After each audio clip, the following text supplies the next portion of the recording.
Assalamualaikum warahmatullahi wabarakatuh. Selamat datang di channel Giovanni Febrio Ed. Dengan saya sendiri Giovanni Febrio. Pada kesempatan kali ini kita akan membahas materi tentang teori perkembangan kognitif dan bahasa. Sekarang kita mulai dari perkembangan kognitif dan bahasa dulu. Kita membahas mulai dari pengertiannya dulu agar lebih paham mengenai konsep yang akan dibahas pada video pembelajaran kali ini. Yaitu perkembangan kognitif dan bahasa merupakan aspek penting dalam proses pertumbuhan individu yang memungkinkan seseorang untuk berpikir, memahami, dan berkomunikasi dengan lingkungannya. Perkembangan kognitif berkaitan dengan bagaimana individu memperoleh, mengolah, dan menggunakan informasi. Sementara perkembangan bahasa mencangkup kemampuan dalam memahami serta mengekspresikan pikiran melalui kata-kata dan simbol.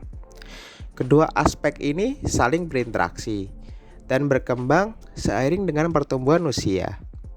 Dipengaruhi oleh faktor-faktor internal seperti kematangan otak serta faktor eksternal seperti lingkungan dan pengalaman sosial.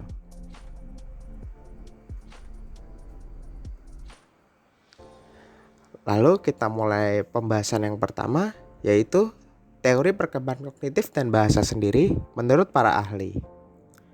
Yang pertama, teori menurut Jean Piaget. Mengembangkan teori perkembangan kognitif yang membagi pertumbuhan intelektual anak ke dalam 4 tahap utama. Yang pertama, tahap sensori motor pada umur 0 sampai 2 tahun. Anak belajar melalui pengalaman sensorik dan gerakan fisik.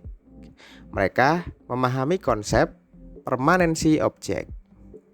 Lalu yang kedua ada tahap praoperasional di umur 2 sampai 7 tahun. Anak mulai menggunakan simbol dan bahasa untuk berpikir, tetapi masih egosentris dan belum mampu berpikir secara logis. Lalu yang ketiga ada tahap operasional konkret untuk usia 7 sampai 11 tahun. Di sini anak mulai berpikir secara logis tentang peristiwa konkret dan memahami konsep konservasi serta hubungan sebab akibat. Lalu selanjutnya ada tahap operasional formal untuk 11 tahun ke atas.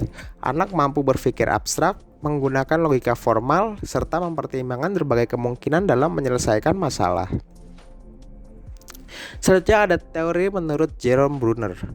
Jerome Bruner menekankan pentingnya lingkungan sosial dan pengalaman dalam perkembangan kognitif.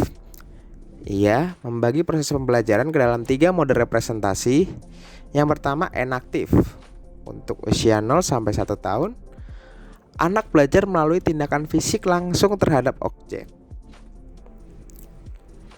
Lalu yang kedua ada ikonik. Dari usia 1 sampai 6 tahun, anak mulai menggunakan gambaran visual dan representasi mental untuk memahami konsep. Lalu yang ketiga ada simbolik untuk usia 6 tahun ke atas, di mana anak memahami dunia melalui simbol termasuk bahasa dan angka yang memungkinkan mereka berpikir secara lebih kompleks dan abstrak. Brunner juga memperkenalkan konsep scaffolding, yaitu bantuan yang diberikan oleh orang dewasa atau teman sebaya untuk mendukung perkembangan kognitif anak hingga mereka mampu melakukannya sendiri.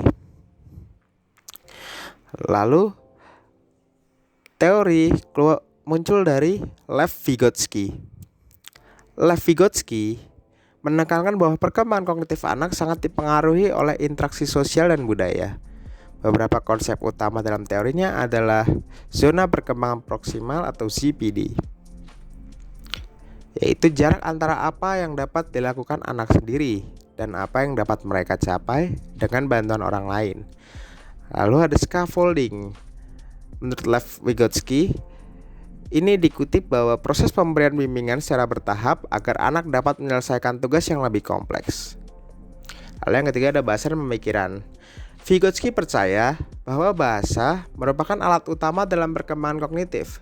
Bahasa tidak hanya alat komunikasi, tetapi juga sebagai alat berpikir yang membantu anak mengorganisir pemahamannya tentang dunia.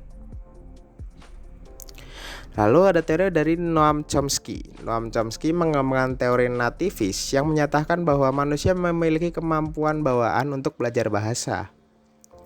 Beberapa konsep penting dalam teorinya adalah yang pertama, Language Acquisition Device atau LAD, Di sini Chomsky berpendapat bahwa setiap individu dilahirkan dengan perangkat pemerolehan bahasa yang memungkinkan mereka memahami dan menghasilkan bahasa. Yang kedua ada universal grammar.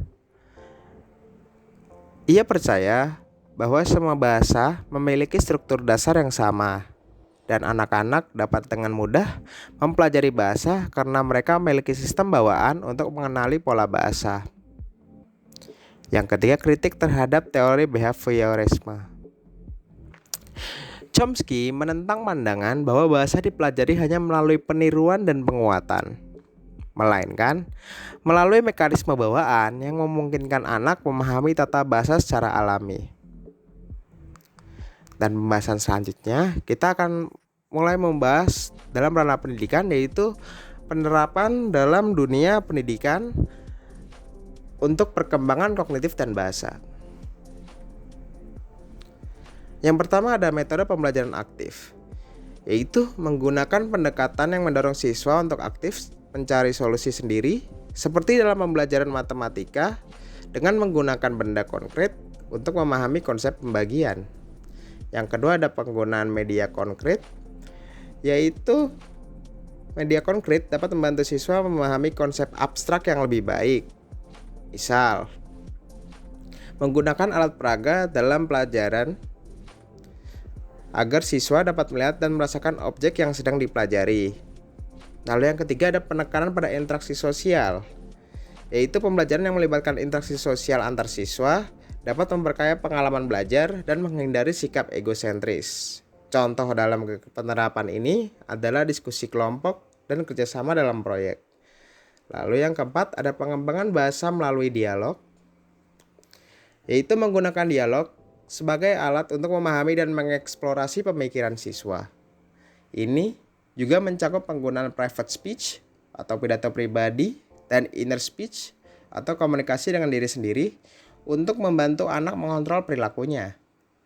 Lalu saja ada penilaian berkelanjutan, yang dimana melakukan penilaian yang tidak hanya berbasis tes standar, tetapi juga melalui observasi dan diskusi untuk mengevaluasi pemahaman siswa secara menyeluruh.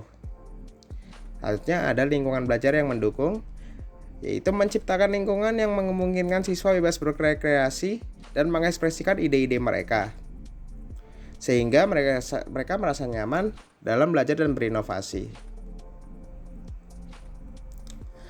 Lalu teori selanjutnya kita akan membahas relevansi perkembangan kognitif dan bahasa dengan peran guru dan proses pembelajaran. Yang pertama adalah kompetensi pedagogik, di mana guru memiliki kompetensi pedagogik yang baik dapat mendukung perkembangan kognitif dan bahasa anak. Mereka harus mampu merancang kegiatan pembelajaran yang sesuai dengan tahap perkembangan anak, menggunakan metode yang menarik, serta memberikan dukungan emosional. Lalu yang kedua ada fasilitator pembelajaran. Dalam konteks teori Vygotsky, guru berperan sebagai fasilitator yang membantu anak belajar melalui interaksi sosial. Ini memungkinkan anak mengembangkan pengetahuan mereka secara optimal dengan bantuan orang dewasa. Lalu yang ketiga ada penggunaan media pembelajaran. Guru juga perlu memanfaatkan media pembelajaran yang tepat untuk menstimulasi perkembangan kognitif dan bahasa. Media ini dapat membantu anak-anak dalam memahami konsep-konsep baru dengan cara yang lebih menarik. Baik, itu saja video edukasi kali ini. Terima kasih telah menonton video ini. Jangan lupa like, komen, dan subscribe di channel Giovanni Febrio Ed untuk mendapatkan video edukasi menarik lainnya. Semoga ilmu ini dapat bermanfaat dan dapat menambah wawasan yang lebih luas mengenai perkembangan kognitif dan bahasa. Sekian, wassalamualaikum warahmatullahi wabarakatuh.